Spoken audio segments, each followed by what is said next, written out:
माझे लग्न झाले तरीही मी नोकरी सोडली नाही, म्हणून सासरचे लोक मला त्रास देत होते.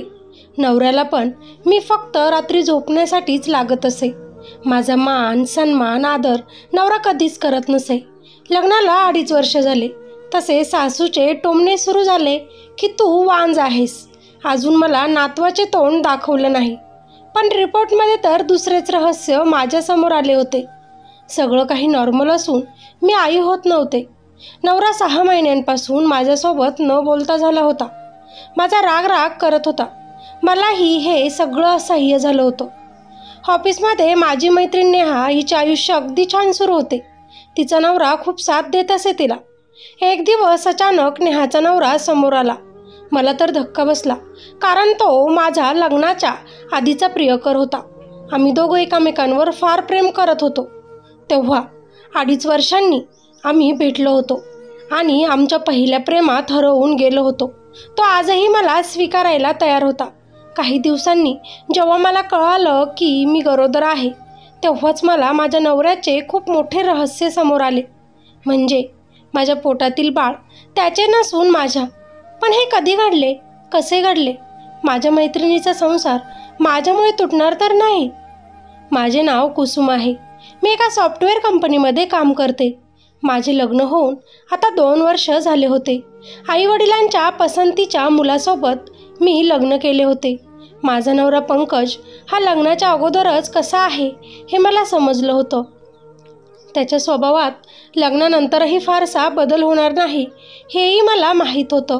पण घरच्यांच्या पुढे बोलण्याची तेव्हा माझी हिंमत होत नव्हती. म्हणूनच माझ्या इच्छा, माझं प्रेम सगळं काही सोडून मी माझ्या आईवडिलांच्या निर्णयाला मान दिला आणि पंकजसोबत लग्न करून त्याच्या घरी आले. पंकजचा स्वतःचा बिझनेस होता. बंगला, गाडी आणि खूप जास्त प्रॉपर्टी त्याची होती. तेच तर बघून माझ्या आईवडिलांनी माझा हात त्याच्या हातात दिला. पण माझे आईवडील विसरले की जगण्यासाठी प्रेमाची सुद्धा आवश्यकता तितकीच असते. ते प्रेम मला पंकजकडून मिळत नव्हतं. माझ्या घरात माझी सासू, माझी नणंद, माझा नवरा आणि आता मी राहत होते. पंकज नेहमीच बिझनेससाठी घराच्या बाहेर असे. लग्न करून त्यानं काहीतरी चुकी केली आहे असं तो नेहमीच मला ऐकवणूक करत असे. त्या घरामध्ये माझ्यावर प्रेम करणारं असं कोणीच नव्हतं. सासूसुद्धा मला नेहमीच टोमणे मारत असे. म्हणत असे, मी माझ्या मुलाचं नुकसान केलं. तुझ्यासारखी मुलगी त्याच्या गळ्यात बांधून दिली, त्याची बायको म्हणून आणली. माझ्या मुलाचं कल्याण झालं असतं जर त्याला दुसरी मुलगी बायको म्हणून मिळाली असती. नणंद ही टोमणे मारायची सोडत नव्हती. आई, मी तुला दादासाठी माझी मैत्रीण दाखवली होती ना, ती तर या कुसुम वहिनींपेक्षा किती सुंदर होती. तुझ्या सांगण्यावरून आणि दादाच्या सांगण्यावरून तिनं तेव्हाच जॉब सोडून टाकला असता आणि तिचा पूर्ण वेळ तुम्हा सगळ्यांनाही तिनं दिला असता. तेव्हा माझी सासू माझ्या नंदेला म्हणत असे, आता तेव्हा डोकं चाललं नाही माझं, म्हणून फसले या मुलींच्या घरच्यांच्या जाळ्यात. म्हटलं चांगली मुलगी असेल, लग्न झाल्यावर फक्त घरच्यांकडेच लक्ष देईल, सासूची सेवा करेल, नवऱ्याची सेवा करेल. पण इथे तर सगळं उलटंच घडलं. माझ्या सुनेला जॉब करायचा आहे. ती आमच्यासाठी तिचा जॉब सोडू शकत नाही. तिला सगळ्याच जबाबदाऱ्या पूर्ण करायच्या आहेत. मग तिची कितीही धावपळ झाली तरी चालेल, पण स्वतःसाठी वेळ देणं तिला सोडायचं नाही. लग्नाला 2 वर्ष झाले, पण अजूनही नातवाचं तोंड पाहायला मिळालं नाही. माझं नशीबच खराब की असली सून मला मिळाली. माझ्या सासूच्या आणि नंदेच्या त्या नेहमीच्याच बोलण्यानं माझं मन फार दुखायचं. पण काय करणार, आता तो माझा परिवार होता आणि हे सगळे बोलणे मला का ऐकावे लागत आहे. हा तुम्ही जर विचार करत असाल तर मी तुम्हाला सांगते. माझं लग्न जेव्हा पंकजसोबत जमले तेव्हा नवरा, मुलगा आणि मुलगी यांना बोलण्यासाठी वेळ दिला होता. मी त्याला तेव्हाच विचारलं होतं की लग्नानंतर मला जॉब करायचा आहे, मला स्वतःसाठीही जगायचं आहे आणि ह्या गोष्टींसाठी पंकजनं मला तेव्हा होकार दिला होता आणि म्हणून मी पण तेव्हा लग्नाला माझाही होकार कळवला होता. पण माझं लग्न झालं आणि लग्नाच्या 15 दिवसानंतरच मी माझं ऑफिस पुन्हा जॉईन केलं. ऑफिसला जायला मला उशीर व्हायला लागला, कारण घरकाम असायची. नवऱ्याचा डबा, नंदेचा डबा, सासूबाईंसाठी जेवण हे सगळंही बनवता बनवता मला खूपच उशीर व्हायचा आणि मग मी घाई गडबडीतच ऑफिसला जायची. तिकडनं यायलाही मला संध्याकाळचे 6 ते 7 वाजायचे. आल्या आल्या मला परत घरातील घरकामे करायला लागायची. माझ्या जीवाची जरा जास्तच हाल होत होती. मी माझ्या नवऱ्याला म्हणजेच पंकजला या गोष्टीविषयी सांगितलं. मला वाटलं माझा नवरा आहे, तो मला समजून घेईल, माझ्या या परिस्थितीत मला साथ देईल. पण मी विसरले होते, त्याला बायको फक्त रात्री झोपण्यासाठीच लागत असे. तिचा मूड, तिचा आनंद यासोबत त्याला काहीही एक घेणं देणं नव्हतं. मी जेव्हा माझे प्रॉब्लेम त्याच्यासोबत शेअर केले तेव्हा तो मला म्हणाला, तुला जर त्रास होत असेल तर तू जॉब सोडून दे आणि घराकडे लक्ष दे. आता तू या घराची सून आहेस म्हटल्यावर ह्या घराच्या जबाबदाऱ्या तुझ्या आहेत.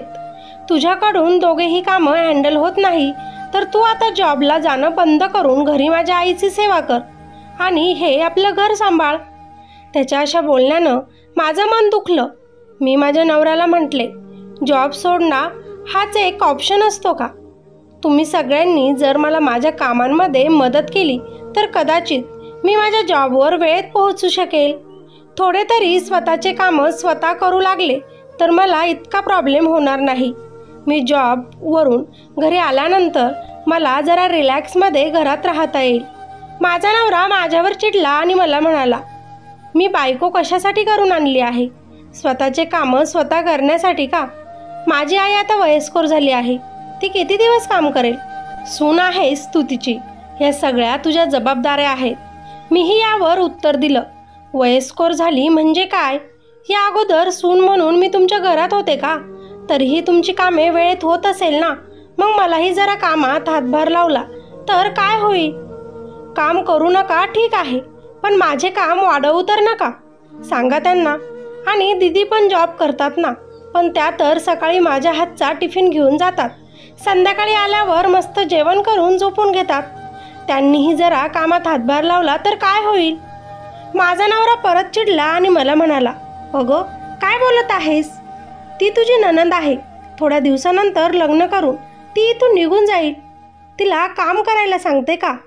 तेव्हा मीही माझ्या नवऱ्याला बोलले, मी तुमची बायको नव्हते तेव्हा माझी नणंद माझ्या सासूबाईंना कामात खूप मदत करायच्या असे मी शेजाऱ्यांकडून ऐकलं.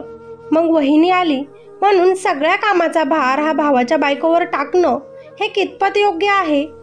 जीव तर माझाही आहे ना, आणि घरात इतका पैसा येतो, तुमचं चांगला बिझनेसही चालू आहे. देवाच्या कृपाने जर सगळं चांगलं चालू असेल तर घरात एक मोलकरीण ठेवायला काय प्रॉब्लेम आहे? घरात काम करायला जर थोडा का होईना आधार असला तर माझीही इतकी धावपळ होणार नाही. जर मोलकरणीवर तुम्हाला पैसा खर्च करायचा नसेल तर मी माझ्या येणाऱ्या पगारातून तिचे पैसे देत जाईल. पण मला घरात कामवाली बाई ठेवण्यासाठी तुमच्या आईकडून मला परमिशन घेऊन द्या. आता माझा नवरा परत रागातच मला म्हणाला, हे बघ, तू जे काही बोलत आहे ते मला पटत नाही. तसंही तुला नोकरी करायची काहीही एक गरज नाही. मस्तपैकी घरी राहा आणि घरच्यांचे कामं सांभाळ. आपल्याकडे काहीही एक कमी नाही. तुला जितका पैसा लागेल तू माझ्याकडे मागत जा. मला मात्र माझ्या नवऱ्याच्या ह्या बोलण्यावर त्याचा फार राग आला. बायकोचं काहीच अस्तित्व नाही का? तिला काहीही छोट्या मोठ्या गोष्टी लागल्या तर तिनं आपल्या नवऱ्याकडून मागून घ्यायच्या. पैशांची गरज भासली तर नवऱ्यापुढे हात पसरवायचे. कदाचित हाच विचार माझ्या नवऱ्याचा असावा, पण माझे विचार हे उलट होते. मला स्वतःच्या पायावर उभे राहायचं होतं. पैशांसाठी कुणाकडे हात पसरवायचे नव्हते. आयुष्य छान सुंदर जगायचं होतं. मोठ्यांचा आदर करणं हे मला चुकायचं नव्हतं, पण मोठ्यांचे वारंवार आपले मन दुखवणं हे मला सहन होत नव्हतं. आणि म्हणूनच मी माझा जॉब सोडणार नाही हा निर्णय घेतला होता. घरातील कामाबरोबरच मी माझं अस्तित्व विसरणार नाही हे मी ठरवलं होतं. कारण माझ्या आईबाबांनी खूप कष्टाने मला शिकवलं होतं. मी माझे शिक्षण घरी राहून वाया घालणार नव्हते. त्या दिवशी माझ्या अशा बोलण्यामुळे माझ्या नवऱ्यामध्ये आणि माझ्यात भांडण झालं आणि त्या दिवसापासून तो माझ्याशी न बोलता झाला. माझ्या नवऱ्यासोबत बोलताना वागताना मला क्षणाक्षणाला माझे लग्नाच्या आधी ज्या व्यक्तीवर प्रेम होते त्याची आठवण यायची. किती प्रेम करायचा तो माझ्यावर. किती काळजी घ्यायचा तो माझा आदर करायचा, मला मान सन्मान द्यायचा, माझा स्वाभिमान तो दुखवायचा नाही. पण नवरा तर मला काही समजतच नव्हता. मी तर माझ्या प्रियकरासोबतच का लग्न केलं नाही तेव्हा? का आईवडिलांचं ऐकलं आणि या पंकजसारख्या व्यक्तीच्या हातात माझा हात दिला? पूर्ण आयुष्य कसं मी या व्यक्तीसोबत काढू असेच विचार मी करत होते. तोच घराची बेल वाजली म्हणून दरवाजा उघडला तर दारात मैत्रिणीच्या घरी काम करणारी मोलकरीण आली होती. दीदी, मला नेहा दीदींनी पाठवलं आहे. हो हो, ये यात. मी बोलत होतेच की माझी सासू आणि नणंद घाईतच दरवाजात आल्या आणि म्हणाल्या, काय ग सुनबाई, हे काय बघत आहे मी? कशासाठी बोलवली ही बाई? तुला सांगितलं होतं ना, आपल्या घरात आजपर्यंत मोलकरीण ठेवली नाही मी. 100 ठिकाणी कामे करून येतात या बाया. कोण कसे तर कोण कसे, माझ्या घरात हे चालणार नाही. मी माझे घर अपवित्र करणार नाही. तोच मी सासूला म्हणाले, आई, मी फक्त भांडे आणि झाडू पोछासाठी तिची मदत घेत आहे. किचन आणि स्वयंपाक मीच सांभाळेल. पण सासू ऐकायला तयारच नव्हती. सासूने बोलून बोलून त्या मोलकरणीला काढून दिले. मग त्या दिवसापासून मी पण जरा रागातच होते. स्वतःच्या नशिबाला मी कोसत होते की का आईबाबांच्या विरोधात तेव्हा बोलले नाही, का या मुलासोबत लग्न केलं. असेच माझे दिवस जात होते. रोज वेगवेगळ्या समस्यांना मला सामोरं जावं लागत. आधी तरी नवरा जरा बोलायचा, रात्री का होईना आम्ही सोबत असायचो. एक नवरा बायकोचं नातं तर होतं. पण आता तर गेल्या 6 महिन्यांपासून माझा नवरा माझ्यासोबत नीट बोलतही नव्हता. त्याला काही विचारायला गेलंच तर माझ्यावरच चिडायचा. त्याला काही प्रश्न विचारलेच तर तुला उत्तर द्यायचे मला गरज नाही म्हणायचा. एकीकडे त्याची आई बहीण त्रास द्यायला होतेच. घरच्यांचा फोन आलाच तर त्यांनाही मी ठीक आहे असंच सांगावं लागायचं, कारण माझ्यामुळे मला त्यांना त्रास द्यायचा नव्हता. सकाळी लवकर उठून मी माझी कामं पटापट आवरायची. डायनिंग टेबलवर चहा नाश्ता ठेवायचे आणि पटकनच माझ्या ऑफिससाठी निघायची. पण तितक्यातच मागून कोणीतरी टोकत असे, हे कर ते कर, अजून 1-2 कामे वाढवून देत असे. ते कामं आटोपता मला परत थोडा उशीर होत असे. मग घाईतच कसं तरी मी माझ्या ऑफिसला पोहोचत असे. तिथेही उशिरा आल्यामुळे मला बॉसचे बोलणे ऐकावी लागत. पण कामात माझा परफॉर्मन्स चांगला होता म्हणून माझे कौतुकही ऑफिसमध्ये केले जायचे. मी एक चांगली एम्प्लॉई आहे अशीच माझी प्रशंसा केली जायची. 6 महिन्यांपूर्वी ऑफिसमध्ये आलेली नेहा माझी चांगलीच मैत्रीण झाली होती. ऑफिसमध्ये बॉसने माझ्या अंडरच तिला कामे दिली होती म्हणून आम्ही जास्त करून सोबतच राहत असे. मला घरचं फारच टेन्शन होतं आणि ते माझ्या चेहऱ्यावर स्पष्ट दिसायचं. पण नेहा ही खूप नशीबवान मुलगी होती की तिला तिचा नवरा प्रत्येक गोष्टीत सपोर्ट करायचा. ती नेहमीच खूप खुश असायची. आम्ही दोघी एकमेकींसोबत प्रत्येक गोष्ट शेअर करायचो. पण मी अजूनही माझ्या घरात माझ्यासोबत होणारा व्यवहार तिला सांगितला नव्हता. पण तिच्यापासून ते लपलेलं नव्हतं. नेहा मला म्हणायची, आपण दोघी आता किती चांगल्या मैत्रिणी आहोत. तू माझ्यासोबत सगळं काही शेअर करू शकतेस. तुला काही त्रास आहे का सांगू शकतेस. पण मी तिला कधीच घरातील गोष्टी सांगत नव्हते, कारण मला आवडतच नव्हतं की आपल्या घरातील गोष्ट ही बाहेर जावी. पण ती मात्र तिच्या नवऱ्याचं कौतुक आणि गुणगान करताना थकत नव्हती. माझा नवरा माझ्यासाठी सगळं काही आहे. मला तो खूप सपोर्ट करतो. आम्ही दोघेही ऑफिसमधून घरी गेल्यानंतर एकमेकांची मदत करतच घरकामे आवरतो. ती जेव्हाही तिच्या नवऱ्याबद्दल कौतुक करत असे तेव्हा मला माझा प्रियकर आठवे, ज्याला मी माझ्या आईवडिलांसाठी गमावलं होतं. तोही अगदी असाच होता.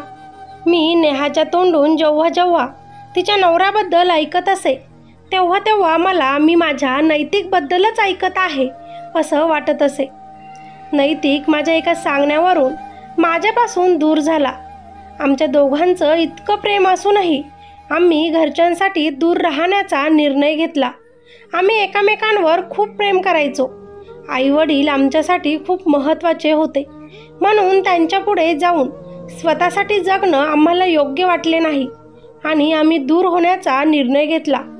तेव्हा आमच्या घरच्यांनी आमच्या लग्नास विरोध केला होता आणि मी नैतिकपासून दूर होऊन पंकजसोबत लग्न केलं आणि स्वतःच्या हाताने स्वतःच्या पायावर कुऱ्हाडी मारून घेतली. तितक्यातच तिनं माझ्या खांद्यावर हात ठेवला आणि नेहा मला म्हणाली, कुठे हरवली आहेस? मी एकटीच कधीच माझ्या नवऱ्याचं कौतुक सांगत आहे, पण तुझ्या तोंडून मी कधीच माझ्या जिजूंबद्दल ऐकलं नाही. तेही तुझ्यावर इतकंच प्रेम करत असेल ना, जितकं की माझा नवरा माझ्यावर करतो.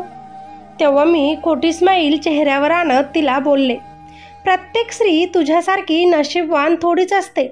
माझ्या चेहऱ्यावर निराशा पसरली. माझ्या खोट्या हसण्यामागील दुःख तिच्या लक्षात आलं आणि नेहा मला म्हणाली, तुला बोलली ना मी, मला सांग काय झालं? मी शांत होते. तेच ती बोलली, तुझ्या आणि जिजूंच्या नात्याला तू अजून थोडा वेळ दे. आपला नवरा आपल्यासोबत असेल ना तर सगळं ठीक होतं. तिने मला समजावत सांगितलं आणि माझा मूड ठीक करण्यासाठी ती मला म्हणाली, मला तर असं वाटत आहे तुझ्या लग्नाला 2-2.5 वर्ष झालेत. तू आता बेबी प्लॅनिंग करावा. आता मूल झालं की तुझी सासूही खुश होईल, तुझ्या मुलाला सांभाळण्यात व्यस्त होईल. तुलाही जास्त करून टोमणे ऐकावे लागणार नाही. तुझा नवराही आनंदी राहील आणि तूही. मी हसले आणि तिला म्हणाले, तुला काय वाटतं मी बेबी प्लॅनिंग केलं नसेल? मी तर कधीच काही प्रिकॉशन घेत नाही, कारण मला स्वतःला आई बनायचं होतं, जेणेकरून माझ्या घरचे खुश होतील. पण सगळे प्रयत्न करूनही मी गरोदर राहिले नाही. मला तर हे कळत नाही की कमी माझ्यात आहे की माझ्या नवऱ्यात. माझ्या नवऱ्याला मी याबद्दल बोलले तर तो दुर्लक्ष करतो. तुला इतकी घाई झाली आहे का म्हणतो.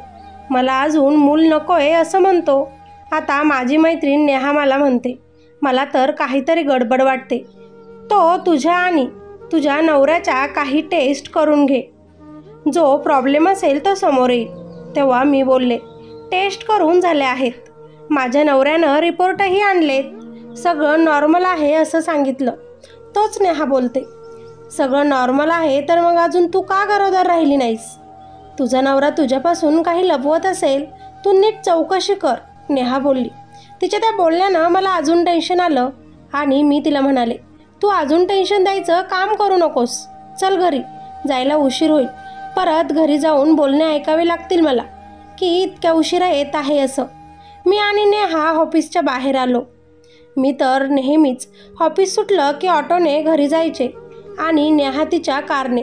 पण आज नेहाची कार खराब झाली होती म्हणून तिचा नवरा त्याच्या बाईकवर तिला घ्यायला आला. आम्ही दोघीही बाहेरच उभं होतो. तो हेल्मेट घालून आला होता. जेव्हा ती बाईक माझ्याजवळ येऊन थांबली, माझ्या हृदयाचे ठोके धडधड वाजायला लागले. काहीतरी वेगळीच आणि हवीहवीशी असणारी फिलिंग माझ्या मनात आली.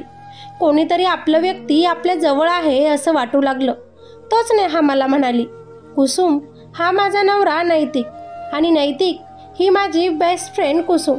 नैतिक डोक्यावरील हेल्मेट काढत माझ्याकडे बघू लागला आणि मीही त्याच्याकडे, कारण तोच तर माझा प्रियकर नैतिक होता, जो आज माझ्या मैत्रिणीचा नवरा होता. आम्ही दोघेही क्षणभर एकमेकांकडे बघत राहिलो. डोळ्यात पाणी त्याच्याही होतं आणि माझ्याही. पण नेहाला याबद्दल काहीही एक कल्पना नव्हती, म्हणून मी पटकन आपल्या डोळ्यातील पाणी लपवलं आणि नैतिकला हॅलो केलं. त्यानंही थोडंसं गडबडतच मला हाय केलं. आत्ताशी मला समजलं होतं की मला असं वेगळं का वाटत होतं. म्हणजे नेहा जेही तिच्या नवऱ्याचं कौतुक सांगत होती तो दुसरा कोणी नसून माझा नैतिकच होता. नैतिक आणि मी एकमेकांवर किती प्रेम करायचो हे एक क्षणभर माझ्या डोळ्यासमोर आलं, जेव्हा नैतिकच्या बाईकवर माझी मैत्रीण नेहा त्याला घट्ट पकडून त्याच्या मागे बसून मला बाय करून निघून गेली. कसं असतं आयुष्य, जे विसरण्याचा प्रयत्न करत होते तोच माझा भूतकाळ आज माझ्यासमोर आला होता. नैतिक आणि मी कॉलेजचे 5 वर्ष सोबत होतो. एकमेकांवर खूप प्रेम करत होतो. कॉलेज संपलं आणि आमचं भेटणं जरा कमी झालं. नैतिक हा जरा गरीब कुटुंबातील मुलगा होता. त्याला आईवडील नव्हते. त्याचा सांभाळ त्याच्या काका काकूंनीच केला होता. पण तो खूप हुशार होता. मुलींची खूप रिस्पेक्ट करायचा. त्याच्यातील हे चांगले गुण बघूनच मी त्याच्यावर प्रेम करून बसले. जेव्हा घरी लग्नाचा विषय घेतला तेव्हा मी नैतिकबद्दल माझ्या आईवडिलांना सांगितले. माझ्या बाबांनी त्याचं बॅकग्राऊंड चेक केलं. तो एक अनाथ मुलगा आहे, काहीच प्रॉपर्टी नाही. त्याची जमीनसुद्धा त्याच्या काका काकूंनी घेतली आहे. न त्याच्याकडे चांगला जॉब आहे ना दुसरी काही भक्कम बाजू. आम्ही कोणत्या बेसवर तुला त्याच्यासोबत लग्न करण्याची परमिशन देऊ? आम्हाला तुमचं हे नातं मंजूर नाही, माझ्या बाबांनी मला स्पष्ट शब्दात सांगितलं. पण मी माझ्या बाबांना खूप कन्व्हिन्स करण्याचा प्रयत्न केला. तो खूप चांगला मुलगा आहे, लवकरच त्याच्या मेहनतीने स्वतःचं सगळं काही खरेदी करू शकेल. तो चांगला नोकरीला लागेल, चांगला पगार मिळेल, मीही नोकरी करेल, आम्ही दोघं मिळून आमचा संसार चांगला करू. तरीही माझ्या बाबांनी आमच्या लग्नास नकार दिला. इकडे मी नैतिकच्या मागे लागत होती की चांगली नोकरी शोध, त्यावर आपलं लग्न तरी होऊ शकतं. पण नैतिकला नोकरी मिळत नव्हती. तो खूप कष्टाळू होता, पण तेव्हा नशीब त्यालाही साथ देत नव्हतं. आणि मग काय, माझ्या बाबांनी माझं लग्न पंकजसोबत ठरवलं, जो की खूप मोठा श्रीमंत बिझनेसमॅन होता. आणि मीही नैतिकला त्या दिवशी बोलली की आपली साथ इथपर्यंतच आहे. तो खूप रडत होता. आपण एकत्र जगलेलो 5 वर्ष कसं विसरू मला विचारत होता. मीही त्याच्यावर खूप प्रेम करत होते, पण आपण एकमेकांना विसरण्यातच आपल्या दोघांचं भलं आहे असं म्हणत होते. तू जर माझ्यावर प्रेम करत असेल तर तू आजपासून तुझं आयुष्य स्वतंत्र जग, चांगली नोकरी कर, चांगल्या मुलीसोबत लग्न कर आणि माझ्या आयुष्यातून चालला जा, मी त्याला बोलत होते. तो माझ्यावर खूप प्रेम करत होता, म्हणून माझ्या एका सांगण्यावरून तो मला म्हणाला, ठीक आहे, मी तुझ्यापासून दूर होतो, मी कधीच तुला त्रास देणार नाही, पण तूही मला वचन दे, ज्याही मुलासोबत तू लग्न करशील त्याच्यासोबत सुखी राहा, त्याच्यासोबत नवीन संसार सुरू कर आणि मलाही विसरायचा प्रयत्न कर. आम्ही दोघांनी एकामेकांसाठी एकामेकांना विसरायचं आणि नवीन आयुष्य सुरू करायचं वचन दिलं आणि दूर झालो. ते आजपर्यंत एकामेकांना कधीच भेटलो नाही की कधी फोन करून संपर्कही केला नाही. पण आज अचानक गेल्या 2.5 वर्षापासून न भेटलेलो आम्ही असं समोर आलो. तेही माझ्या मैत्रिणीचा नवरा म्हणून तो मला भेटला. पण त्याच्याही डोळ्यात आज माझ्याबद्दल प्रेम होतं आणि माझ्याही डोळ्यात त्याच्याबद्दल आपुलकी. असाच विचार करत मी झोपी गेले. आपलं लग्न झालं आहे, त्याचंही लग्न झालं आहे. माझ्याही आयुष्यात माझा नवरा आहे, त्याच्याही आयुष्यात त्याची बायको नेहा आहे. म्हणून आपण पहिल्या गोष्टींना न आठवलेलंच बरं, आपण एकमेकांना न भेटलेलंच बरं, असंच मनाशी मी ठाम केलं. दुसऱ्या दिवशी नेहा अचानकच तिच्या माहेरी गेली होती. मीही ऑफिस सुटल्यावर बाहेर ऑटोची वाट बघत होते. तोच नैतिक माझ्यासमोर येऊन उभा राहिला. आम्ही दोघं थोडा वेळ काहीच बोललो नाही. खरं तर आमच्याकडे बोलायला शब्दच नव्हते. मी त्याला बोलली, तू इथे काय करतो आहेस? तो बोलला, किती वर्षांनी तुला बघितलं, तुझ्यासोबत बोलावं बसावं वाटलं. नेहा माहेरी गेली आहे, तिच्यासोबत तुझ्याशी बोलू शकत नाही, म्हणून एकटा भेटायला आलोय. मी त्याला म्हटले, अरे पण आता आपण असं एकटं भेटू शकत नाही, हे चुकीचं आहे. तेव्हा तो मला म्हणाला, मी तुझ्यासोबत काही चुकीचं करणार नाही, मला फक्त तू खुश आहे ना इतकं सांग. त्याच्या त्या प्रेमाच्या एका शब्दाने माझ्या डोळ्यात पाणी आलं. त्यानं मला बाईकवर बसायला सांगितलं. मी नको म्हणत होते, पण एका मैत्रीच्या नात्याने तरी बस म्हणत तो मला एका कॅफेत घेऊन गेला. आम्ही दोघं तिथे बसलो. इतकं प्रेम होतं आणि आज असं अनोळखीसारखं एकमेकांसमोर होतो. दोघांच्याही मनात खूप प्रश्न होते. दोघांनाही एकमेकांसोबत खूप बोलायचं होतं, पण दोघांचंही आयुष्य पूर्ण बदललं होतं. म्हणून कुठून बोलावं, काय बोलावं हे दोघांनाही समजेना. मी रात्री नेहाकडून तुझ्याबद्दल ऐकलं, तू खूप दुःखी आहेस समजलं, आणि म्हणूनच मी आज तुला भेटायला आलो. आता माझा हुंदका बाहेर पडला आणि मी रडू लागले. माझ्या आयुष्यात तू गेल्यापासून काय काय घडलं मी त्याला सांगितलं. माझा नवरा कसा आहे तेही सांगितलं. माझ्याबद्दल ऐकून नैतिकला वाईट वाटलं. आज जर आपण दोघं सोबत असतो तर आपलं आयुष्य किती वेगळं असतं. तोही डोळ्यात पाणी आणत बोलला, कारण आज नैतिककडे ते सगळं काही होतं जे माझ्या बाबांना त्याच्याकडे पाहिजे होतं. स्वतःचं घर, गाडी, बँक बॅलन्स सगळं काही होतं, पण बायको म्हणून मी नाही तर नेहा होती. तो मला बोलला, जे झालं ते झालं, आपण आजही एकत्र राहू शकतो. मी तुझा आजही मित्र आहे, माझं पहिलं प्रेम तू आहे. मी तुझ्यावर खूप प्रेम करतो आणि मला माहिती आहे तूही मला विसरू शकली नसेल. मी नजर खाली केली. आम्ही दोघेही आजही एकमेकांवर तितकंच प्रेम करतो. मीही मान्य केलं, पण आपण आपल्या जीवनसाथीला धोका देऊ शकत नाही. म्हणून आपण आजपासून फक्त एक चांगलं मित्र म्हणून राहायचं हे ठरवलं.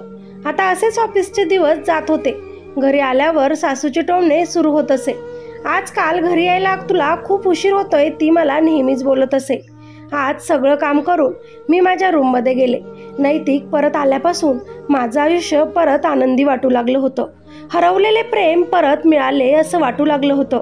तो फक्त माझा मित्र होता, पण माझ्या मनातील सगळं काही मी त्याला सांगू शकत होते, कारण ह्याच प्रेमाची मला गरज होती. नवरा तर साधा विचारपूसही करत नसे, मग माझ्याकडेही दुसरं काहीच पर्याय नव्हता. कपाट आवरत असताना अचानकच रिपोर्टची फाईल खाली पडली आणि मी रिपोर्ट वाचले. कमी तर माझ्यात काहीच नव्हती, कमी तर पंकजमध्ये होती. तरीही माझ्यावरच बोटं उचलली जायची की मी आई होऊ शकत नाही. नातवाचं तोंड दाखवलं नाही आणि पंकजला सगळं माहीत असून सुद्धा त्यानं कुणालाच काही सांगितलं नाही. माझं आयुष्य तर माझ्यासोबत दुहेरी खेळ खेळत होतं. एकीकडे माझं पहिलं प्रेम परत आलं होतं, तर दुसरीकडे मी माझ्या नवऱ्यापासून कधी आई होईल की नाही हेही मला सांगता येत नव्हतं. तरी पण मनावर दगड ठेवून मी ही गोष्ट कुणालाच सांगितली नाही. माझी मैत्रीण नेहा आता परत कामावर रुजू झाली होती. आता तर कधी कधी मला तिच्यावर जलन फील व्हायची की तिच्या जागेवर कधीतरी मी असते जर मी पंकजसोबत लग्न केलं नसतं तर. पंकज माझा नवरा असून नसल्यासारखाच होता आणि म्हणूनच मला परत एकदा नैतिकची ओढ लागू लागली. कुणीतरी माझंही असावं असे वाटू लागले. जेव्हा स्त्रीला नवऱ्याचं प्रेम मिळत नाही, जेव्हा तिच्यात काहीही चूक नसते, ही सासरची लोक तिला असले टोमणे देतात. ती एकटी आहे असं जेव्हा तिला वाटू लागतं, मात्र तिचं ते विसरलेलं प्रेम परत हळूहळू का होईना तिच्या मनात फुलू लागतं. माझंही तेच झालं. खरं तर नैतिकच्या सुद्धा मनात अजूनही माझ्याबद्दल प्रेम आहे हे मला त्याच्या बोलण्यातून स्पष्ट झालं. पण आपण हे चुकीचं करत आहोत हे आम्हाला दोघांनाही माहीत होतं. जरी पंकज चांगला नसला तरीही नेहा ही खूप चांगली मुलगी होती. नैतिकवर खूप जास्त प्रेम करायची आणि माझी मैत्रीण म्हणूनही ती मला खूप साथ देत होती. पण मी तिला सांगू शकत नव्हते की तिचा नवरा हा माझा पहिला प्रियकर आहे आणि आजही मी त्याच्यावर तितकंच प्रेम करते जितकं की अगोदर. पण मला ते प्रेम दाखवायचं नव्हतं. मी कधीच नेहा आणि नैतिकमध्ये जाण्याचा प्रयत्न करणार नव्हते. जेव्हा मला समजलं की माझं प्रेम आजही नैतिकवर आहे आणि नैतिकही माझ्यावर तितकंच प्रेम करतो, तेव्हा मी लगेचच नैतिकपासून दूर राहायचा प्रयत्न करू लागले. नेहासोबत माझं आता कमीच बोलणं व्हायला लागलं होतं, कारण जर मी नेहासोबत मैत्री ठेवली तर नैतिक आणि माझी भेट होतच राहणार हे मला माहीत होतं. पण नेहाला हे काहीच माहीत नसल्यानं ती मला तिच्यासोबत बोलण्यास भाग पाडत असे. असेच एक दिवस नेहाने मला तिच्या घरी जेवणासाठी इन्व्हाइट केलं. पंकजला तर माझ्यासोबत काही घेणं देणं नव्हतं. मी कुठे जाते, मी काय करते, इवन मी कोणत्या कंपनीमध्ये सध्या जॉब करते हे सुद्धा त्याला माहीत नव्हतं. त्याला तर फक्त त्याची आई, त्याची बहीण माझे कसा अपमान करतात हे बघण्यातच मजा वाटत असे. मलाही त्या घरात राहून खूप कंटाळा आला होता. माझंही सहन करण्याची क्षमता आता संपत आली होती. यावेळी जर आईवडिलांनी फोन केला किंवा भेटायला आले तर मी सगळं काही खरं त्यांना सांगून द्यायचं ठरवलं होतं. पण त्या अगोदरच माझ्याकडून एक खूप मोठी चुकी झाली. मी जेव्हा नेहाच्या घरी जेवणासाठी गेले तेव्हा माझी आणि नैतिकची परत भेट झाली. आम्ही सगळ्यांनी गप्पा गोष्टी केल्यात, जेवणं केले. इतक्यातच नेहाला तिच्या आईबाबांचा फोन आला. तिच्या बाबांची तब्येत खूप खराब आहे असं सांगितलं गेलं. नेहाला घाईतच तिच्या माहेरी जावं लागलं. नेहाने जाताना नैतिकला मला घरी सोडून देण्यास सांगितलं. नैतिकच्या घरात मी आणि तो आम्ही दोघेच होतो. माझं मन खूप घाबरत होतं. मी त्याला मला घरी सोडून देण्यास सांगितलं, पण तो अगदी माझ्याजवळ येऊ लागला आणि मला म्हणाला, तू खुश आहे ना? खरं तर मी काही बोलले नाही, तरी नैतिकला समजत असे. आणि काही दिवसांपासून आम्ही जे भेटत होतो त्यात त्याने ओळखलं होतं की मी माझ्या मॅरिड लाईफमध्ये खुश नाही. माझ्या नवऱ्यापासून मला त्रास आहे हे जेव्हा त्याला समजलं तेव्हा त्यानं परत एकदा माझ्यासमोर हात पकडत मला म्हणाला, हे बघ, जरी माझं लग्न झालं आहे तरीही मी तुझ्यावर तितकंच प्रेम करतो जितकं की अगोदर करायचो. तुझ्या सांगण्यावरूनच मी तुला सोडलं होतं. याचा अर्थ असा नाही की माझं तुझ्यावर प्रेम नव्हतं. माझं आयुष्यात तुझी जागा आजपर्यंत कोणीच घेऊ शकलं नाही. नेहा माझी बायको आहे. मी तिची आजही खूप रिस्पेक्ट करतो. ती माझी बायकोच राहील. पण मी तुला असं त्रासात सोडू शकत नाही. तुला या गोष्टींविरुद्ध आवाज उठवावा लागेल. तुला तुझ्यासाठी जगावं लागेल. खरं तर याच गोष्टींसाठी माझे कान तरसले गेले होते. आज कित्येक वर्षांनी माझ्यासाठी कोणीतरी बोलत होतं. त्या क्षणाला मला काय झालं कुणास ठाऊक. मी नैतिकला मिठी मारली. त्यानंही मला जवळ घेतलं. मी स्वतःहून माझ्या प्रेमापासून तेव्हा दूर झाले होते, यासाठी की माझे आईवडील माझे लग्न एका चांगल्या मुलासोबत लावून देत आहेत, ज्याच्याकडे सगळं काही आहे. मी असं केल्यामुळे माझे आईवडील खुश होतील असा विचार करून मी माझं सर्वस्व त्या मुलाला अर्पण केलं. पण तो मुलगा माझ्यासाठी शोधला गेला. तो त्या लायक नव्हताच. मी नैतिकसोबत जितकं खुश राहू शकले असते तितकं मी त्याच्यासोबत खुश नव्हते. आणि म्हणूनच मी त्या क्षणाला सगळं काही विसरून स्वतःला नैतिकला सोपवलं. त्यानंही मला जवळ घेतलं. मला समजवलं. तो क्षण आम्ही दोघांसाठीही खूपच कठीण होता. भावनांच्या भरात आमच्याकडून खूप मोठी चुकी झाली, जी नको व्हायला होती. मी आणि नैतिक एक झालो. जेव्हा मी त्या क्षणातून बाहेर पडले तेव्हा कळालं की आपण हे काय करून बसलो. आपण आपल्या मैत्रिणीला धोका दिला. मी घाईतच त्याच्यापासून दूर झाले. हे चुकीचं आहे म्हणू लागले. त्यालाही हे समजलं. पण प्रेम हे असंच असतं. सगळं काही समजूनसुद्धा न समजल्यासारखं असतं. त्यानं मला म्हटलं, मी नेहाला खरं खरं सगळं सांगून देतो. मला परत तुला स्वीकारायचं आहे. मी तुला त्या घरात राहून देऊ शकत नाही जिथे तुला इतका त्रास आहे. मी त्याला विचारलं, या सगळ्यांमध्ये नेहाची चुकी काय? तिला किती त्रास होईल? तेव्हा नैतिक मला म्हणाला, ती खूपच समजदार मुलगी आहे. माझं पहिलं प्रेमाबद्दल मी तिला लग्न करायच्या अगोदरच सांगितलं होतं. पण तिने मला माझ्या प्रेमासहितच स्वीकारलं होतं. आपल्याला जितके दिवस लपवता येईल आपण लपवू. पण आता मी तुला सोडू शकत नाही. मलाही काहीसं हेच हवं होतं. आता मला नैतिकचा सहारा होता. पण मला नेहाचं घर बर्बाद करायचं नव्हतं. पण माझं प्रेमही मला हवं होतं. घरातील माझ्यावरचा अत्याचार अजून बंद झाला नव्हता. वांज असल्याचे टोमणे सतत कानावर पडत होते. म्हणून आता मी माझ्या आईवडिलांना फोन करून बोलवून घेतलं.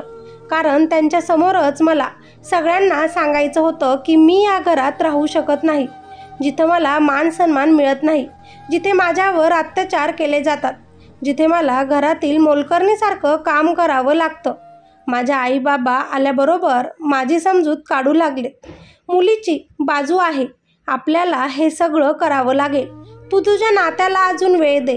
मी माझ्या बाबांना विचारलं, कोणतं नातं बाबा, जे गेल्या 6-7 महिन्यांपासून आमच्यात नाहीच? बाबा, मी तुमच्यासाठी सगळं काही केलं. तुम्ही आता माझ्यासाठी फक्त एक गोष्ट करा. एकतर पंकजला समजावून सांगा, नाहीतर मला त्याच्यापासून घटस्फोट घेऊन द्या. आता माझ्याकडून होत नाही. मी रडू लागले. आज मी पहिल्यांदाच इतकं रडले. माझे वडील माझ्यावर चिडले आणि मला म्हणाले, अगं काय बोलत आहेस तू? घटस्फोट घेणं म्हणजे काय मजाक वाटतो का तुला? एकदा की तुझा घटस्फोट झाला तर तुझं पुढे काय होईल? लोक कोणत्या नजरेनं तुला बघतील? समाजात तुला नावं ठेवली जातील. तू कधीच खुश राहू शकणार नाही. तेव्हा मी माझ्या बाबांना म्हणाली, इथेही मी कुठे खुश आहे बाबा? रोज रोज मरत आहे.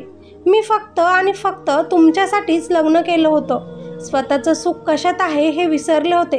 पण बाबा, जगण्यासाठी श्रीमंती नाही, बँक बॅलन्स नाही, तर प्रेम गरजेचं असतं, जे मला इथे मिळत नाही. आज मी स्वतःच्या पायावर उभी आहे.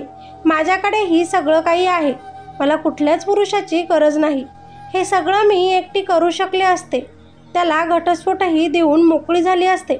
पण तुम्ही माझ्यासाठी हा जीवनसाथी शोधला होता. माझं ज्याच्यावर प्रेम आहे ते तुम्ही मला विसरायला लावलं होतं. मीही सगळं केलं. पण बघा, तरीही मी आज नाखुश आहे. आता माझ्या आईवडिलांना त्यांची चुकी समजली. आम्ही तुझ्या चांगल्यासाठीच हे सगळं केलं होतं. पण पंकज असा निघेल मला माहिती नव्हतं.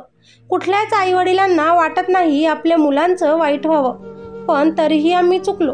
पण आज नंतर आम्ही तुझ्यासोबत आहोत. तू म्हणते ना घटस्फोट, तर तेच होईल. मनात माझ्या बाबांनी माझ्या डोक्यावर हात ठेवला.